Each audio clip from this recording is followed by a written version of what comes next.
Welcome everyone to our presentation tonight. It's called Timely Questions on Zechariah 14 War. As we know, many of us present truth believers are very concerned. We're very watchful of the current situation in the Middle East. We don't know if this is going to lead to the great prophesied Zechariah 14 war, but we do know that the pieces seem to be coming together. And as such, this is very significant. We have to be ready for what the prophecy says once this war starts. And we're going to look at different aspects. We're going to look at the Sunday law. How does that apply to or relate to the war? We're going to look at some of the charts to give us a good idea of prophecy as well. So we have claimed the promise of John 16:13 that he shall guide us into all truth. And we ask that you do the same. And we shall begin the video.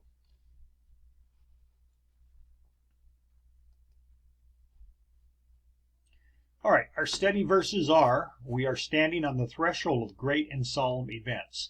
Many of the prophecies are about to be fulfilled in quick succession. Every element of power is about set to work. Past history will be repeated. Old controversies will arouse to new life. And peril will beset God's people on every side. Intensity is taking hold of the human family. It is permeating everything upon the earth. Testimonies of Ministers, page 116. Never did the clouds of war, so strange and so dark, hang in an angry thunderhead over the world. And never did the world see itself as it does today. Everywhere, in government, in industry, in halls of learning, in churches, homes, on the streets, in every walk of life, the question upmost is, whither bound mankind? White House Recruiter, page 3. All right, so we're going to ask several questions, and the first one is, how long will the Zechariah 14 war last? Well, nothing in the message indicates how long.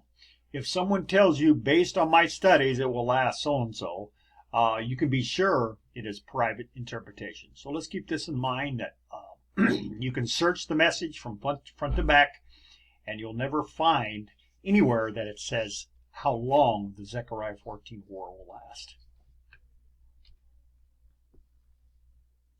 All right, what significant event happens during this war? Well, we can find that in track 14, page 22 to 23. You can pause the video and read the whole reference here, but we want to highlight, while the powers of earth are engulfed in a gigantic war, the wicked in the church shall be cut off. So this is one of the greatest, clearest references in the message that says when the Ezekiel 9 takes place, and that is during the war. So let's keep this in mind. That's why it's very important that we be watchful and ready, that during this war, and we don't know how long it's going to be, but sometime during the war is when the church purification will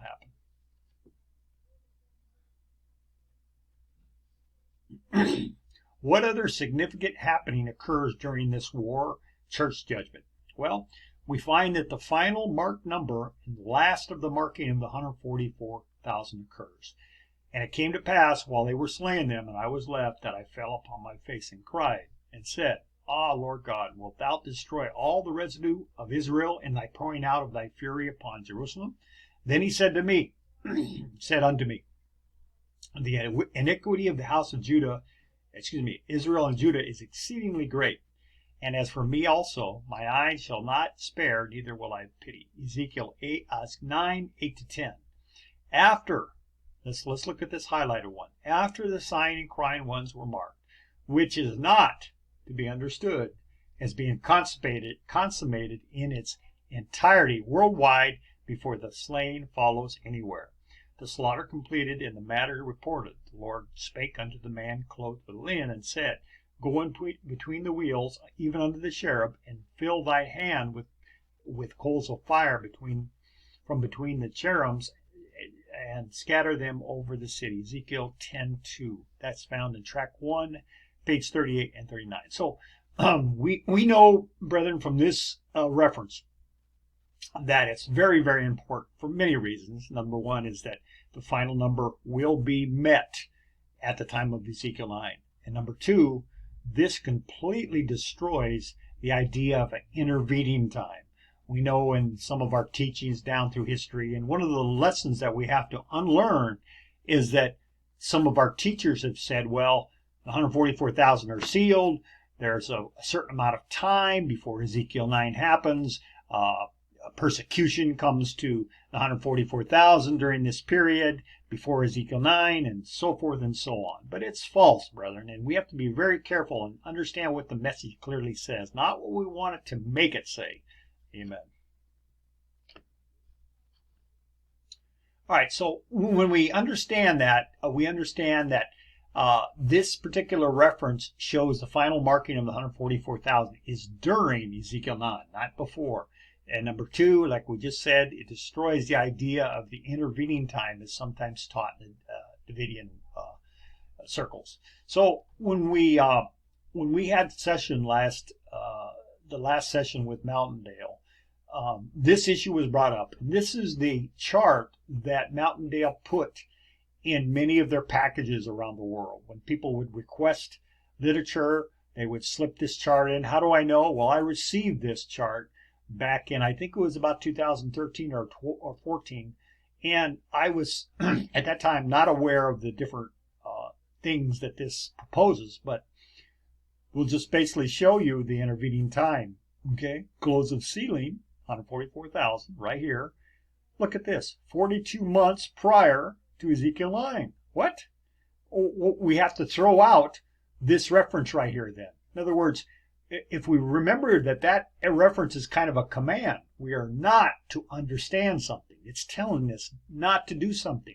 But what do we see here? It's telling us forget about that. We are to understand it according to this chart, that the sealing is completed way before Ezekiel 9, 42 months.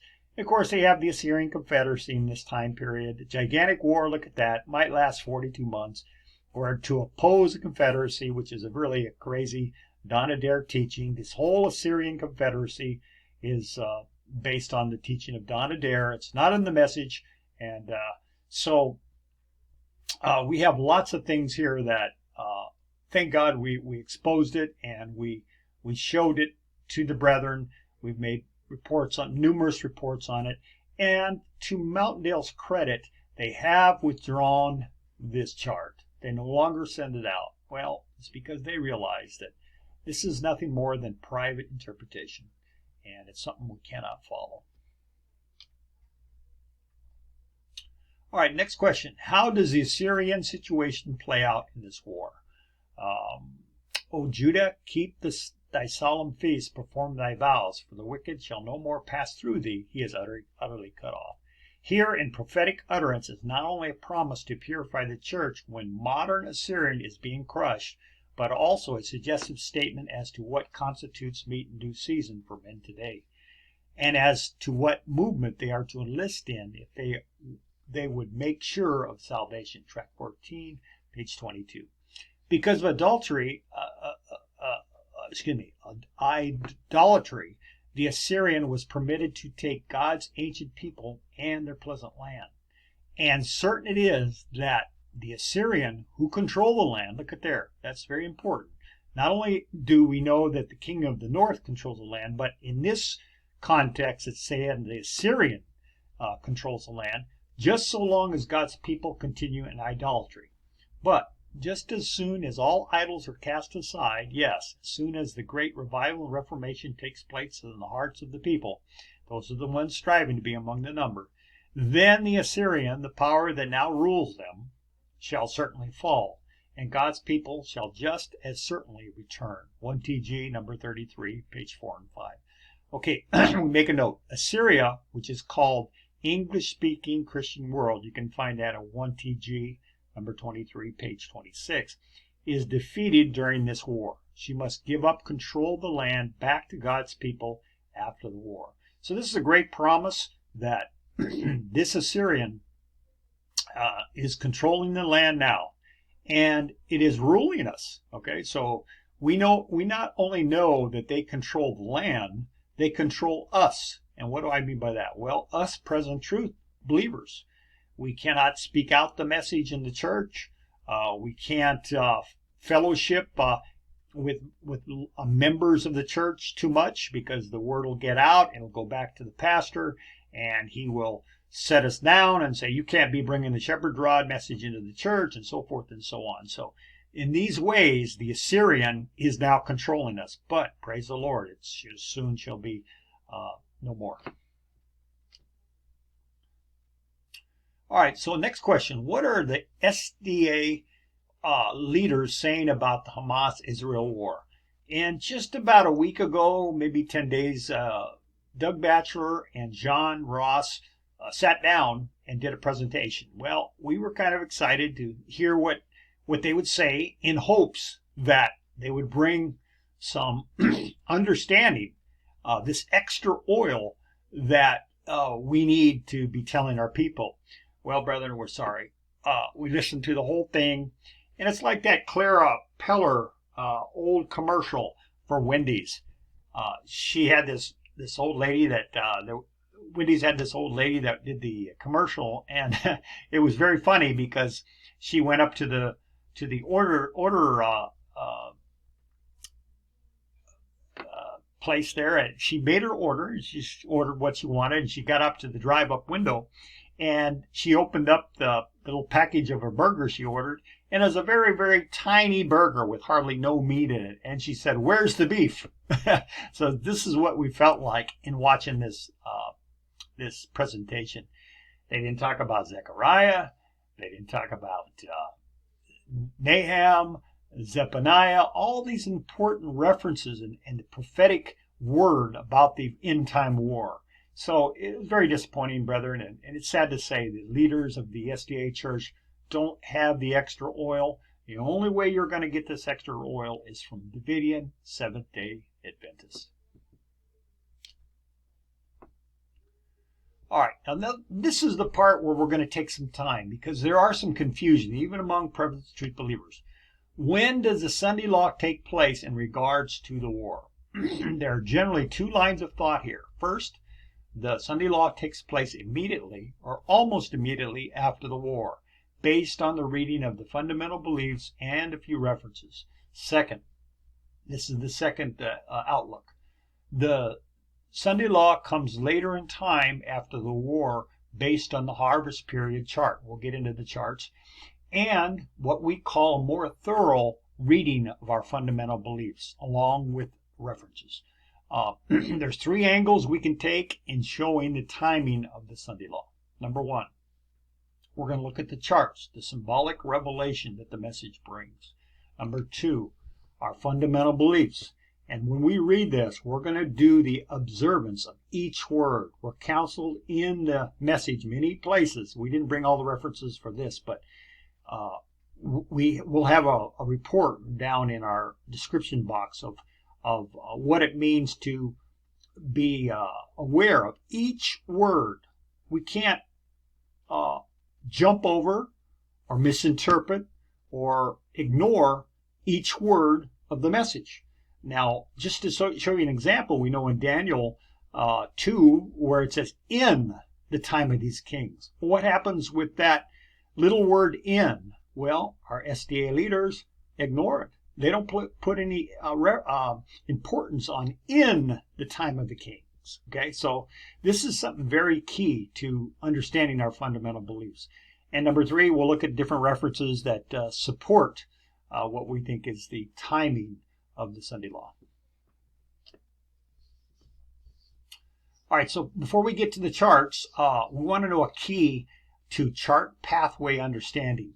The charts with pathways all show timelines as to events in order according to timing of them. Let's look at them. So all of these charts, Daniel 8, the seven seals, the world's history, the seven trumpets, and the harvest chart, we'll get to that as well, they all show a timeline, a path. And on this path, events happen in their correct timing, in their correct one after another after another. So when we know this, we know that each one of these charts show a pathway, and we'll get to each one, and that will lead us to the important harvest period chart pathway.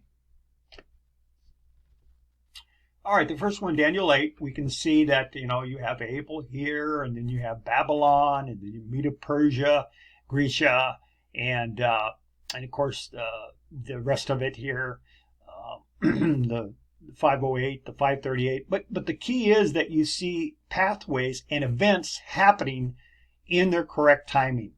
And then, of course, you have the 1931 sealing, and then the loud cry, and then the millennium, and so forth and so on. But we notice that it is a correct timeline of events. That's the first one. All right, and the same thing happens with the seven seals chart. The white horse comes first, then the red, then the black, then the pale, and then we have the different things that happened. The time where it was the dark day, and then all the stars falling in 1833, and then in 1929 the sealing message came, and then we have the message that lightens the whole world, and then we follow the path down into the millennium, and then we go into the new earth and so forth. But you see once again a pathway, and that pathway shows all the events in the correct order of the time. And then we have the world's history again. We have the flood. We have Babylon, Medo. This period, we have the beast and its two stages, leopard-like beast, two-horned beast. And then we have the Church Federation, and then we have when the woman sets upon the Babylon period. Again, it's showing a timeline of perfect order. Okay, so we have another chart showing the order. And then we have the seventh trumpets, and likewise we have everything first happens, the first trumpet, second, so forth, so on. And then we have the sixth here, and then we have the seventh here, and then the millennium. But again, it's an order of events. All right, now because we know that, are we going to say that all the other charts show a timing of events in order, and this one is not? No, brethren, we can't do that. This is in keeping with harmony of all of our charts. So we have a very important key, and that's found in 2 Shepherd Rod, page 288. Written words can be misconstrued, but symbols cannot, thus making it possible for the learned and unlearned to immediately distinguish the difference. Okay, that shouldn't be repeated there. Between truth and error. So, the brethren can take different words and twist them around and take things out of context.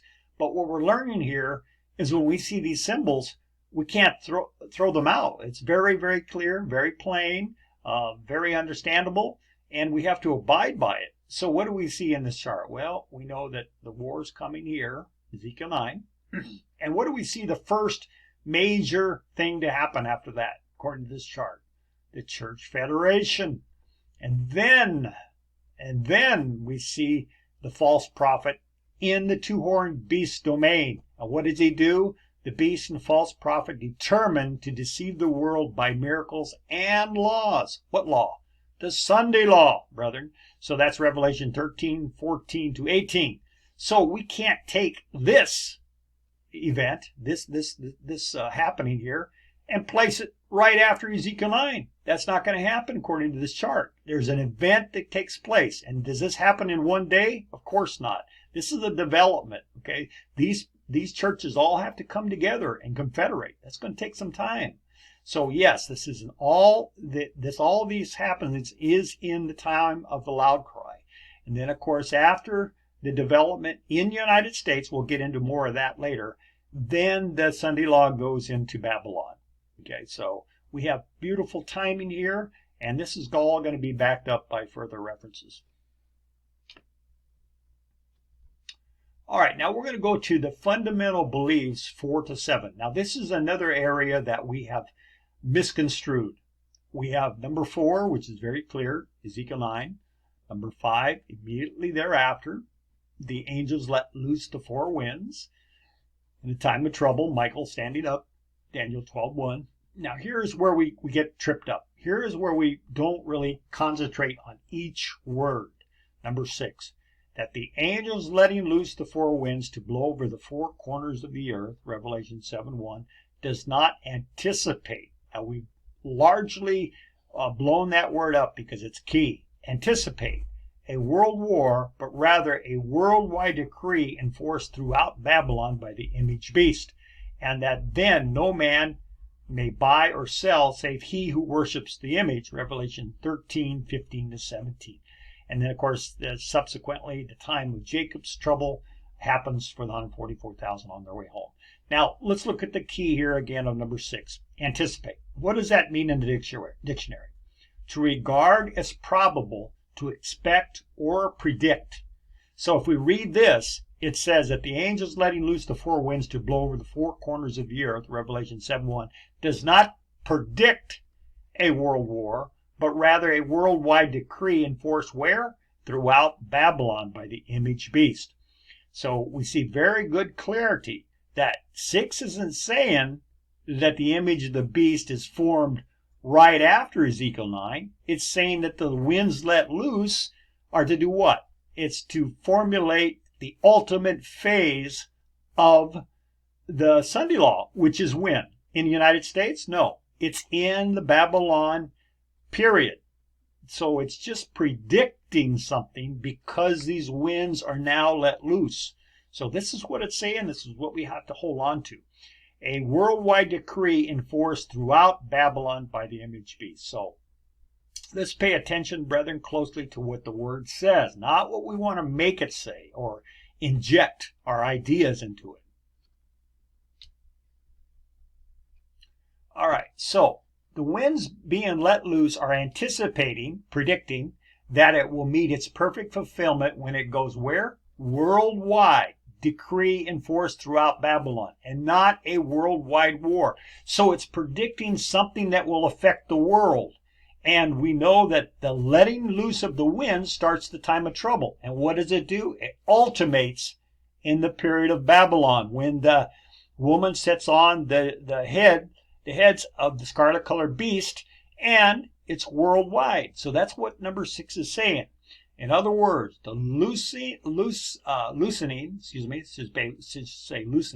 of the four winds will enable the Sunday law to come into full fulfillment in the time of Babylon. Number 6 is not saying that the Sunday law is established right after Ezekiel 9. Those are 4 and 5. So 6 is not saying that after 4 and 5. All right, so now let's get to another interesting part here. Sunday law starts first in the United States, then goes to Babylon.